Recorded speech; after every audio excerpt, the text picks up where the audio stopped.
வாங்க ஒரு சூப்பரான மூளைக்கு நம்ம ஒரு ஸ்டெப் பை ஸ்டெப் பிளான் போடலாம். சரி, விஷயத்துக்கு வருவோம். இது நீங்க அறிவாளியா பிறக்கிறத பத்தி இல்ல. இது நீங்க தினமும் எடுக்கிற ஒரு முடிவு. அவங்க ஆழமான சிந்தனைக்கு மூளைய தயார் பண்றாங்க, தேவையில்லாத கவனச்சிதறலுக்கு இல்ல. அந்த ரகசியம் ஒன்றும் பெருசா இல்ல, ஆனா ரொம்ப பவர்ஃபுல். உங்க மூளைய ரீவயர் பண்றது தான் அது.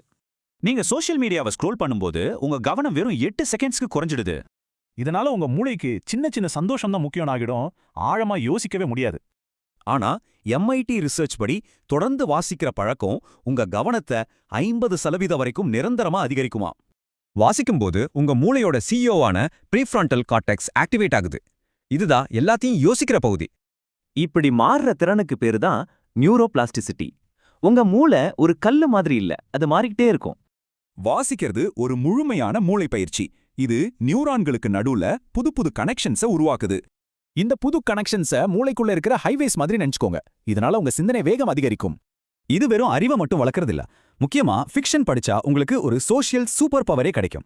ஃபிக்ஷன் படிக்கிறது தியரி ஆஃப் மைண்ட்ல உங்க மூளைக்கு பயிற்சி கொடுக்குது.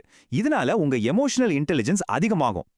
அதனால அந்த நாவல் வெறும் பொழுதுபோக்குக்கு இல்ல, அது மத்தவங்கள புரிஞ்சுக்கிறதுக்கான ஒரு ட்ரைனிங். நிறைய வாசிக்கிறப்போ உலகத்தை புரிஞ்சுக்க மென்டல் மாடல்ஸ் அப்படின்ற ஒரு சூப்பர் டூல் உங்களுக்கு கிடைக்கும். ஒவ்வொரு புது புக்கும் நீங்க படிச்ச மத்த புக்குகளோட கனெக்ட் ஆகி உங்களுக்குன்னு ஒரு தனி பார்வை கொடுக்கும். சரி, இப்போ எப்படி ஆரம்பிக்கிறது? அதுக்கு இதோ ஒரு சிம்பிளான ஸ்டெப் பை ஸ்டெப் பிளான்.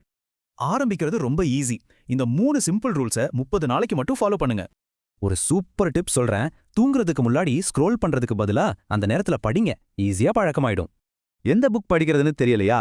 இந்த ஜானர்ல இருந்து ஏதாவது ஒன்ன செலக்ட் பண்ணுங்க. உங்க முன்னேற்றத்தை இப்படி பார்க்கலாம். முதல் வாரம் கொஞ்சம் கஷ்டமா இருக்கும், ஆனா அதுக்கப்புறம் ஒரு பெரிய மாற்றம் வரும். இது வெறும் ஃபீலிங் இல்ல, உங்க மூளை உண்மையிலே ரீவயர் ஆகுறதோட உண்மையான ரிசல்ட் இது.